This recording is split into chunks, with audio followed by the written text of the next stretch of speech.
Bem-vindo ao InCore Talks, o podcast do InCore HC-FM USP.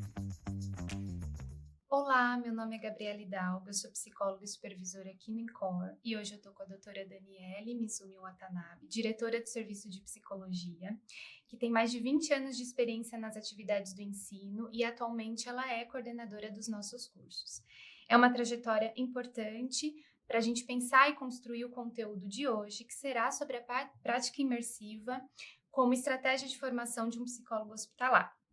Acredito que um sentimento que é despertado em muitos na época da conclusão da faculdade é o de desamparo, ou a gente pode chamar de insegurança. Eu comecei a me identificar com o campo hospitalar na primeira metade do curso. Imagino que grande parte das pessoas que estão ouvindo deva ter entrado em contato com essa identificação, ou não, mas o ponto é que a gente se sente perdido. E eu confesso que dentro de uma certeza existem dúvidas, existem incertezas, inseguranças. Então, vamos falar um pouquinho sobre isso. Eu ouvi muito, as pessoas dizendo para pesquisar, e eu comecei a me perguntar para onde que eu vou, eu me lanço diretamente no mercado de trabalho, mas eu também preciso continuar minha formação. Muitos professores me disseram que o hospital era uma instituição que estaria de portas abertas para me receber, e eu me perguntava, como que eu chego no hospital? E acho que a gente pode começar com essa pergunta. Como que a gente entra no hospital? Gabi, obrigada pela apresentação. É uma honra estar aqui falando sobre esse tema que já está comigo, como você disse, na minha trajetória há bastante tempo. Acho que o primeiro ponto é entender como o mercado funciona. E nesse momento, ou seja, na atualidade, o mercado ele exige a formação em especialização em psicologia hospitalar. Então, sem especialização em psicologia hospitalar, é muito difícil entrar no mercado de trabalho. E por que o mercado está exigindo uma especialização? Eu costumo falar para os nossos alunos aqui do curso que ninguém aprende a andar de bicicleta lendo um manual.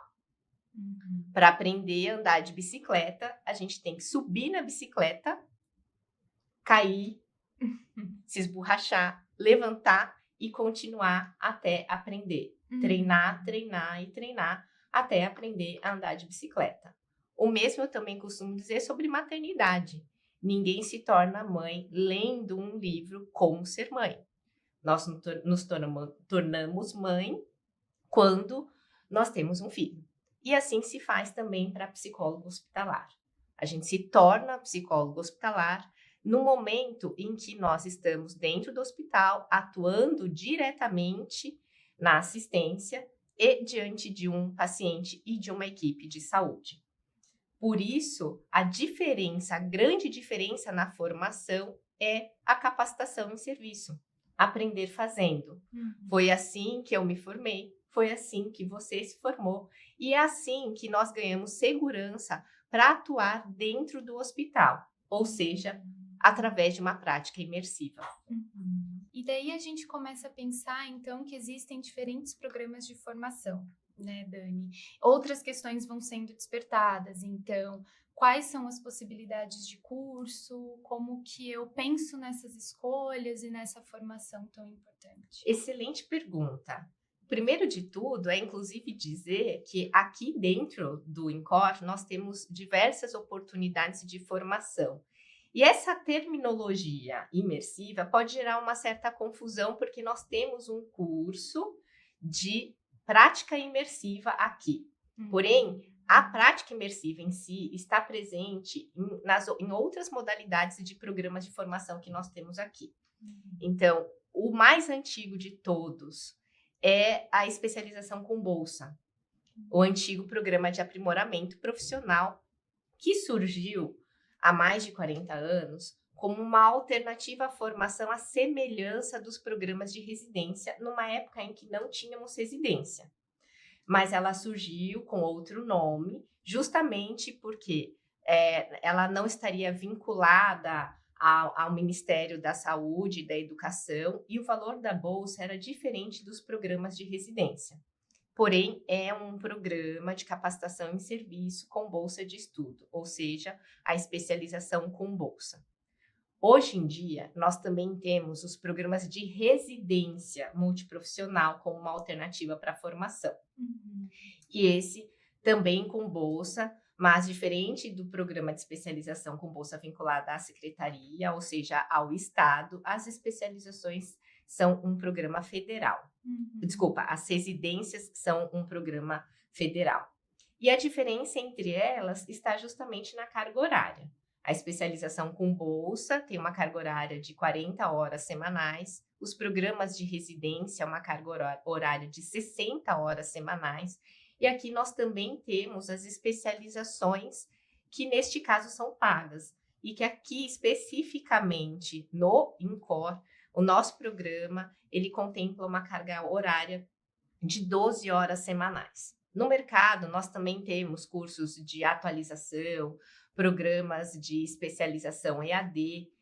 Eu só chamo a atenção justamente para lembrar que ninguém aprende a andar de bicicleta lendo um manual. É importante ler, pode ajudar para entender o que é um pedal, como a bicicleta funciona. Então, a teoria é extremamente relevante, mas o que nos torna efetivamente prontos para o mercado de trabalho, ou seja, para entrar no hospital, é fazer uma prática, um curso com prática imersiva. Exatamente. E aí, assim, ponderar diante de alguns elementos é essencial nesse processo de escolha, dentre as diferentes possibilidades que nós temos. Então, em um primeiro momento, a gente entende, sente que não existem portas, mas depois a gente vai se deparando com diferentes oportunidades. E acho que uma pergunta importante é como é que a gente se prepara para escolher, considerando as diferentes bolsas, as cargas horárias, né? Como que a gente se prepara? Eu vou trazer aqui alguns prontos para vocês.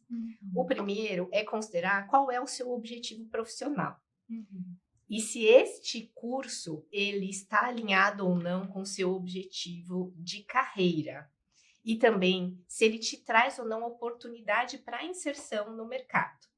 Para isso, entra um segundo ponto, a credibilidade da instituição. É uma instituição reconhecida no mercado? Como é que os alunos que já fizeram esses cursos avaliam o curso que ele realizou? Quanto tempo essa instituição já atua no ensino? E quanto tempo de existência tem esses programas. Para além disso, o corpo docente, considerar também a avaliação do corpo docente e do conteúdo programático. Então, esse conteúdo programático, ele está dentro do que o mercado exige para a formação do psicólogo hospitalar? A carga horária inclui prática, que é o ponto central que nós estamos trazendo aqui.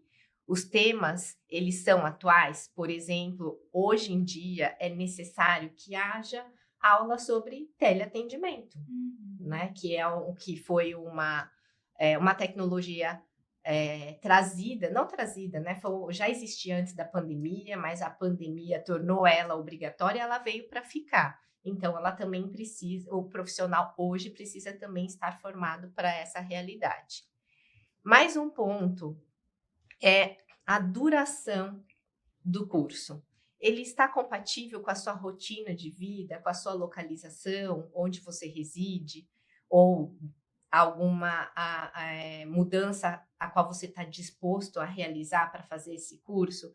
E nesse sentido, eu gostaria de lembrar que aqui nós já falamos sobre programas de formação de 12 horas semanais, de 40 horas semanais, e de 60 horas semanais. Então, considerar, eu estou disposto a me dedicar quanto tempo? Porque se, por um lado, tem a oportunidade de bolsa, e para quem quer concorrer a um programa com bolsa, é muito importante se preparar e estudar para ingresso nesses processos seletivos.